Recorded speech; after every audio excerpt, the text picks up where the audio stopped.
Olá pessoal, tudo bem? Bom, hoje nós vamos para a nossa 8ª aula de História do Direito, não é? E terminado, né, visto a reflexão inicial do período moderno, não é?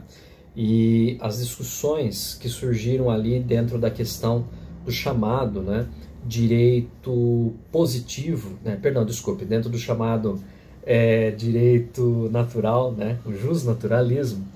Hoje nós vamos tentar compreender o nascimento, o desenvolvimento da ideia de direito positivo, né, o chamado positivismo jurídico, e observar as relações que ele exerce com isso que nós chamamos de direito natural, né, de justnaturalismo, né? E eu também convido vocês, né, nessa exposição e no acompanhamento da leitura e tal, a fazer uma reflexão sobre o seguinte ponto, né? Então eu quero que vocês pensem sobre isso ao longo, né, desta aula, se é possível, de fato, conciliar direito positivo e direito natural, né? Quer dizer, são instituições, são instrumentos, né, são doutrinas do ponto de vista do direito que podem, né, de algum modo se conciliar. E por que da minha pergunta?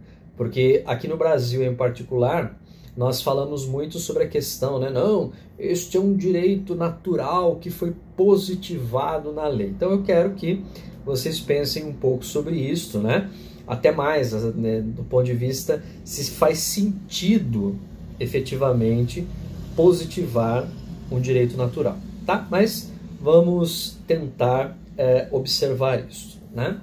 Muito bem.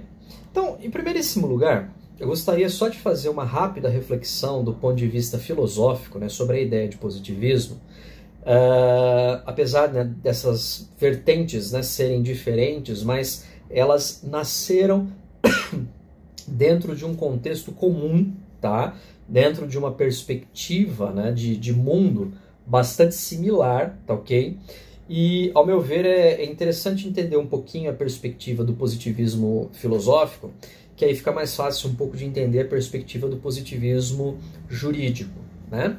E, digamos assim, o grande pai, né, o grande nome fundador do positivismo filosófico foi Auguste Comte, né?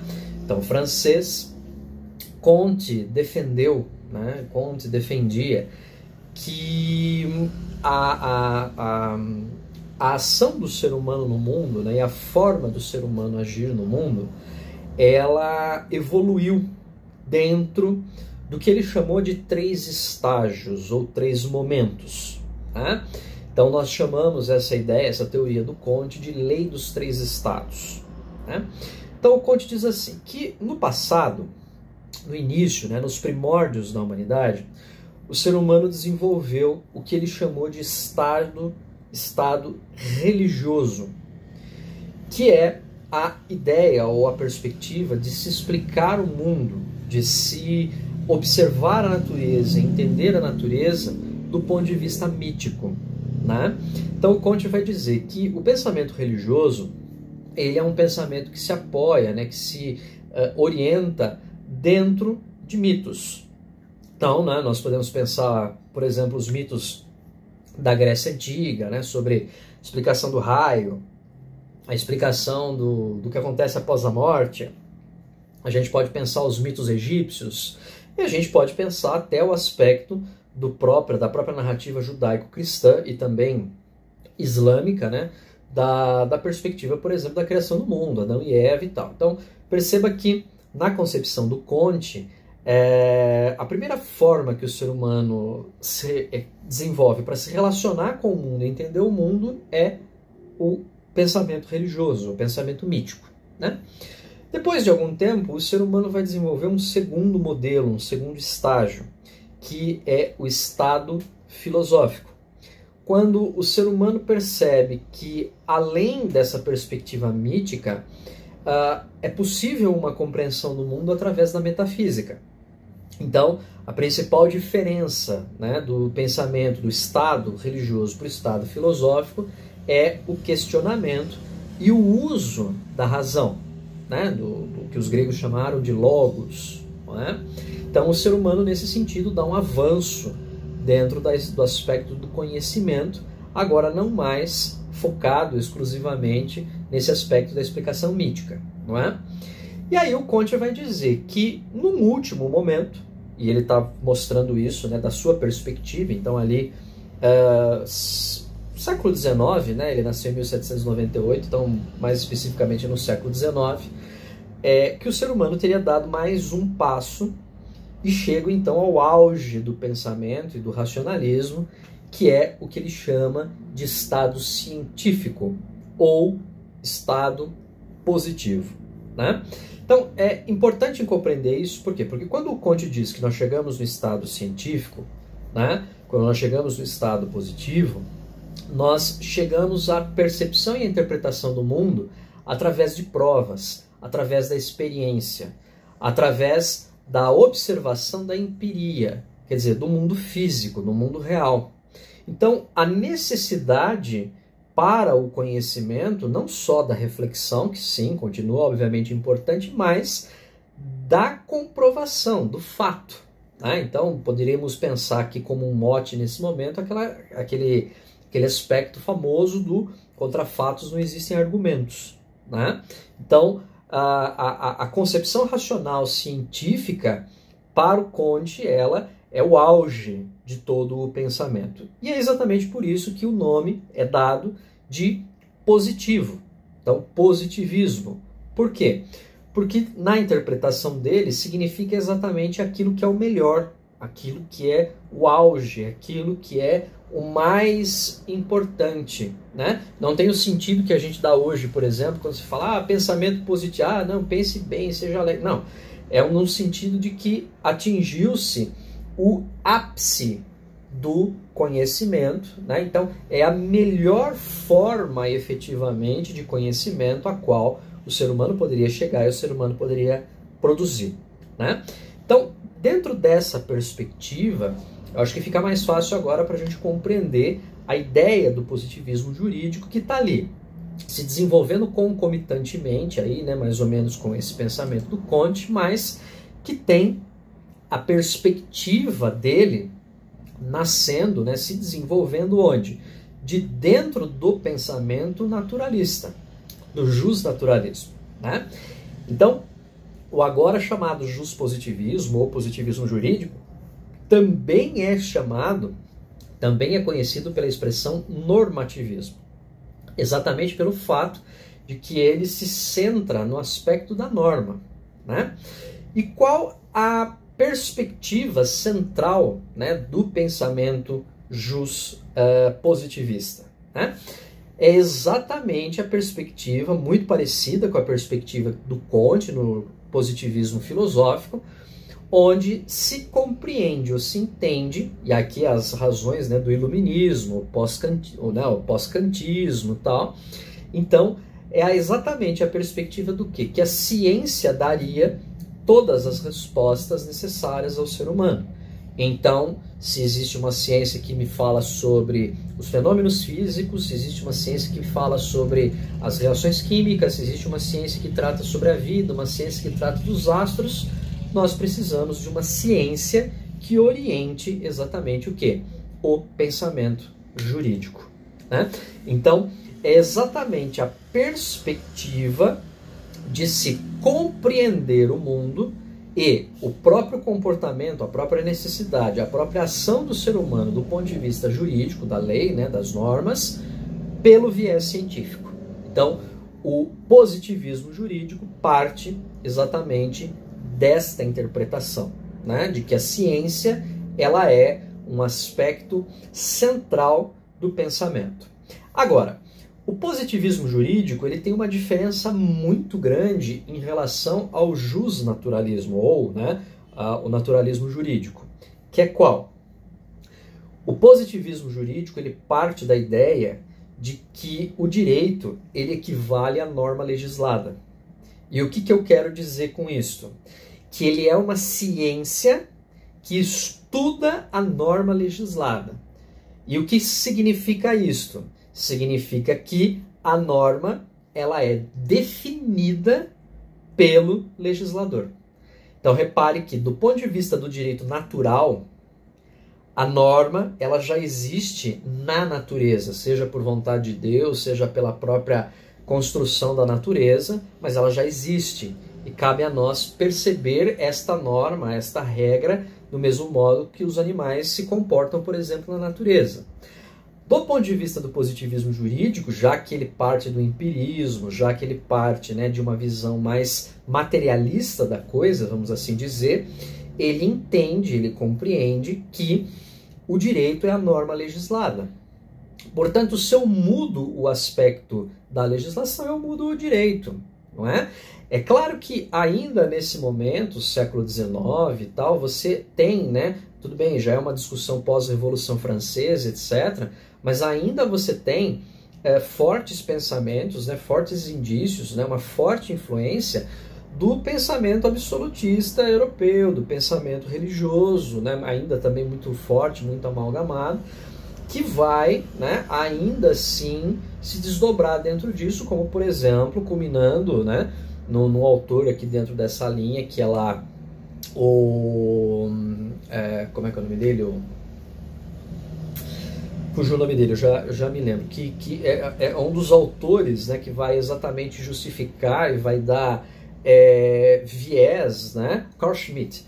O Carl Schmitt que vai dar o viés depois, futuramente, para quem? Para o nazismo, né? O Carl Schmitt vai dizer o seguinte, olha, a lei, ela existe, né, e ela tem legitimidade por conta de quem está no poder.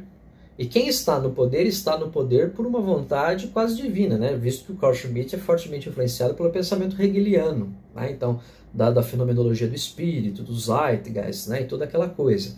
Então, percebam que, desse ponto, né, o positivismo jurídico ele começa, apesar dele ter vindo, né, do naturalismo, nessa questão da relação do direito com a natureza e tal, ele começa a se desvincular disso porque ele começa a entender que o direito e, consequentemente, a ciência jurídica, ela tem que estudar a norma, porque é a norma que expressa a validade, a relação jurídica.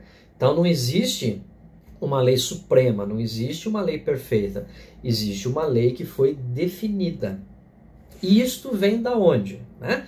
Esta noção, ela, né, ganha força principalmente, né, na França, da chamada escola de exegese, né? Então a escola de interpretação do direito, e uma das primeiras leis, né, uma das primeiras construções pautadas exatamente nessa perspectiva do positivismo foi o Código Civil francês, tá? Então estamos aqui exatamente no século XIX, então por isso a concomitância do positivismo jurídico com o positivismo filosófico. Okay? Comte também era francês, como nós vimos.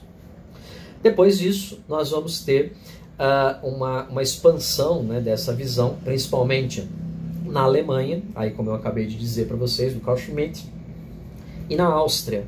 Tá? E dois grandes autores, né, dois grandes pensadores, dois grandes juristas que vão fundar as bases dessa ideia, dessa teoria, foram o John Austin, né, que vai escrever um livro chamado A Determinação do Campo da Jurisprudência, né, e o outro, tão falado, tão dito, tão estudado, que é exatamente o Hans Kelsen, né, com a teoria pura do direito. Né? O Kelsen considera o direito exatamente um elemento puro, visto exatamente a observância daquilo a qual a norma reflete, né? A norma representa, ok? Então, exatamente daí que você tem a perspectiva, né, do chamado direito positivo. Então, nesse momento, o direito ganha um aspecto de profunda racionalização. Então, não mais uma vontade divina e não mais só um reflexo da própria lei da natureza, como a gente pode colocar isso entre milhões de aspas. Mas o direito é um elemento racional. O direito é um elemento produzido pela racionalidade humana, pelo pensamento humano. Então, nesse sentido, o direito, ele é norma, então, portanto, ele é aquilo que de fato foi escrito, foi estabelecido. O direito é uma faculdade, visto que ele deriva do conhecimento do ser humano, né? O direito é fato social, visto que ele se realiza e se concretiza exatamente dentro da sociedade, né? Ele não nasce com o ser humano, ele se constrói na sociedade, né? Ele não está dentro de mim, ele está no ambiente social.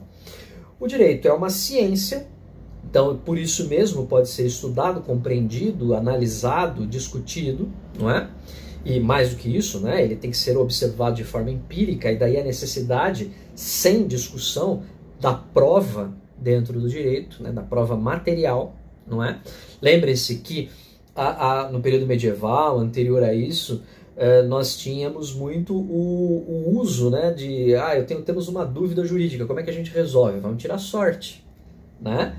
Então, vamos lá, vamos fazer o cara mergulhar no rio, vamos tirar lá o turinho tuvim, né? Então, existem a própria questão das bruxas, né, que eu expliquei para vocês, mergulha a mulher no rio, deixa umas 2 horas lá, a hora que você tirar, se ela estiver viva porque é bruxa e tal, né? A partir desse momento, isso não é mais admitido. Para eu condenar alguém, né, para eu julgar alguém, eu preciso de uma prova material, uma prova científica, uma prova empírica, não é? E, consequentemente, respeitado tudo isto, o direito como norma, como faculdade, como fato social, como ciência, o direito, portanto, torna-se justo, não é? Então, repare que isto é racionalização. Então, o direito não é justo por vontade de Deus. O direito não é justo porque é um reflexo da natureza. O direito é justo porque ele foi racionalizado e construído pelo ser humano de forma racional, de forma a obedecer lá atrás, né, o logos grego, né, a razão, certo? Então, nesse sentido, um dos principais pensadores, aí, o Kelsen, como a gente falou, um austríaco, o Kelsen ele vai trazer a discussão do direito, né, como uma técnica social. E por que isso é importante? Porque a partir do momento em que o direito é visto como técnica social, ele começa a perder esse caráter de divindade, ele começa a perder esse caráter de uma coisa assim, é assim, não tenho o que fazer e ponto final. Não. Se ele é uma técnica social e a sociedade ela está em mudança, a sociedade ela está, né? Então o direito precisa responder a isso, né? Então, nesse aspecto, o que a gente tem? O Kelsen ele vai estabelecer, né, uma hierarquia, vamos assim dizer, sobre a ideia de sanção. Então ele vai dizer o seguinte, que no primeiro momento, o ser humano ele cria a ideia de sanção, né, de você proibir, de você punir alguém por alguma coisa, pelo viés transcendental.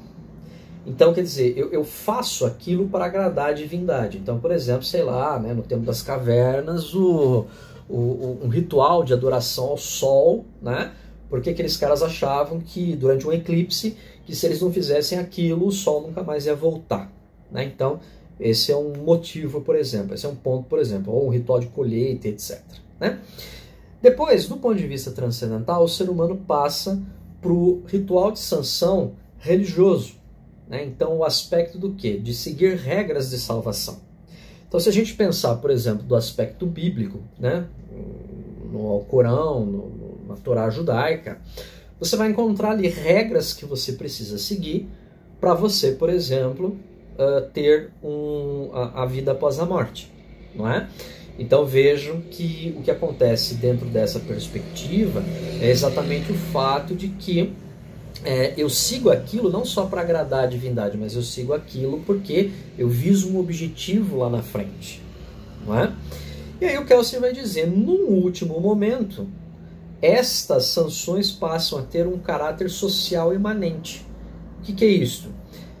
Elas se pautam numa necessidade social. Então, por exemplo, vamos pensar o seguinte, a questão do matar, né? Então vejam que muitas sociedades, e até hoje ainda isso existe, por exemplo, fizeram ou fazem rituais de sacrifício de pessoas, né?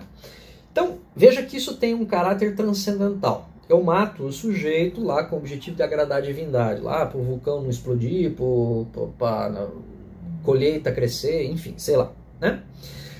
Em algum momento, por exemplo, algumas sociedades desenvolveram a ideia, por exemplo, da punição a morte, né, ou homicídio. Então, não se pode matar alguém.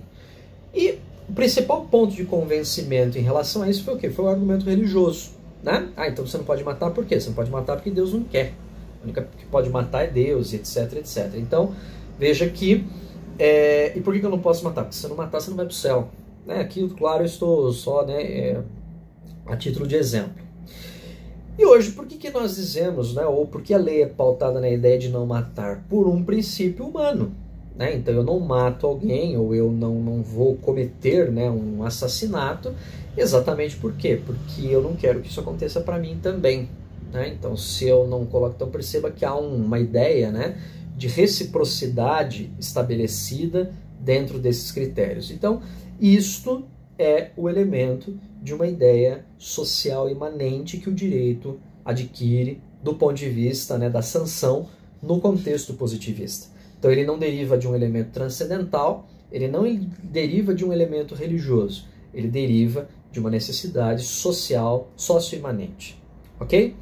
Então vejam que o direito, por Kelsen, né, e por positivismo de um modo geral, ele é uma ordem coercitiva, porque ele visa dar uma linha de raciocínio, um caminho para o sujeito que o segue, não é? E, além disso, ele é racionalista. Então ele é pautado em ideais racionais e por isso mesmo ele é graduado.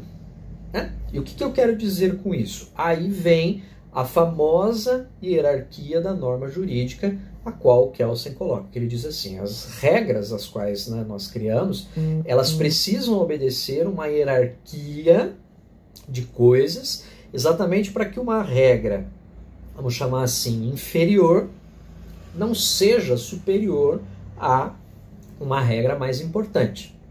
Então o Kelsen define o quê? Que no topo dessa pirâmide de regras, né, no topo dessa pirâmide das normas jurídicas, nós temos as normas fundamentais, que são os princípios, né, as noções gnosiológicas, né, as noções de valores que uma sociedade tem. Então isso está no topo, isso não pode ser ferido por nada. Logo abaixo disso vem exatamente a regra escrita que fundamenta essas regras. Então ela demonstra esses princípios fundamentais. Então essas regras são chamadas regras constitucionais. Então é onde você vai ter a organização máxima do Estado, da nação, dos poderes. Né? Logo abaixo dela vem então as estruturas ordinárias e costumeiras, que são as regras, as leis que o quê? Que vão reger relações básicas, como, né, Código Civil, Código Penal e por aí vai, não é? Logo abaixo as regulamentares. Então, né, organização administrativa. Eu tenho, por exemplo, aspectos, né, de organização de uma prefeitura, tenho organizações de uma própria empresa, tenho, né, então, já aspectos mais orientados para instituições específicas. E no final disso, as normas individualizadas. Quer dizer, essas normas individualizadas, que são normas de aplicação convencional para o indivíduo de forma concreta, elas jamais podem ser superiores à constitucional, à fundamental, visto que elas estão lá embaixo. Né?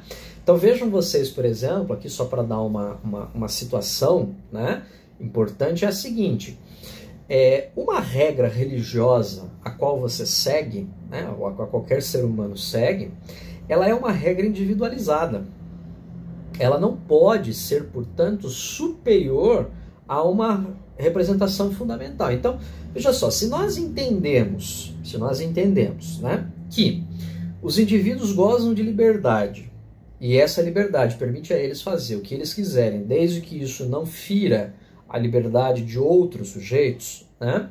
Veja só, quando eu defino, por exemplo, um princípio como a questão da permissão do casamento homossexual, repare que eu instituo isso como uma regra constitucional ou ordinária, né? Então eu posso pôr isso na Constituição, ou posso pôr isso, né, sei lá, no Código Civil, tá? Isto não infringe a norma individualizada. Por quê? Porque eu posso, do meu ponto de vista religioso, por exemplo, não me casar com uma outra pessoa do mesmo sexo, ou, se eu não tenho essa convicção, eu posso fazê-lo, né? Agora, quando quando eu parto do pressuposto de que a minha visão individualizada, né, que formada pela perspectiva religiosa, deve orientar e doutrinar a norma constitucional, e mesmo ferindo um princípio fundamental, que é o princípio de liberdade, aí nós temos um problema configurado. Então, perceba que é importante essa reflexão, né, também, porque nós, principalmente aqui no Brasil, nós fazemos muita confusão sobre esse aspecto da hierarquia de normas, a hierarquia de regras, né, pensando o aspecto do direito positivo, né? Então, muitas vezes a gente quer colocar normas específicas, né, de determinados grupos, de determinadas circunstâncias e refletir essas normas dentro da prática do Estado. E isso, né, em algumas coisas, claro que existe a influência cultural e etc., mas isso em muitas circunstâncias pode ser muito perigoso. Né? Então, vejam que quando, né, do ponto de vista do jurídico, né, do ponto de vista positivista, quando se tem uma sanção atribuída dentro, né, por uma necessidade jurídica, essa sanção não se aplica ao sujeito, mas essa sanção se aplica ao delito. E isso é uma diferença muito grande em relação a todos os modelos de direitos anteriores, porque quando você aplicava uma sanção, você aplicava a sanção ao indivíduo. Então lembre-se, né, que, por exemplo, lá atrás no Código Babilônico, o mesmo crime, se ele fosse cometido por um sujeito que tinha um X estado social e por um sujeito que tinha um estado social baixo, as punições eram diferentes. Do ponto de vista do positivismo jurídico, isso não pode acontecer. A punição, ela deve ser dirigida ao delito. Então, por isso, o direito ele ganha um caráter de não ser mais personalista, né? Então, aí, né, de novo, agora, claro, né, sempre do ponto de vista teórico, quando um juiz, né, ele, do ponto de vista do positivismo, ele julga uma determinada ação, ele tem que julgar a ação, e não quem é o sujeito.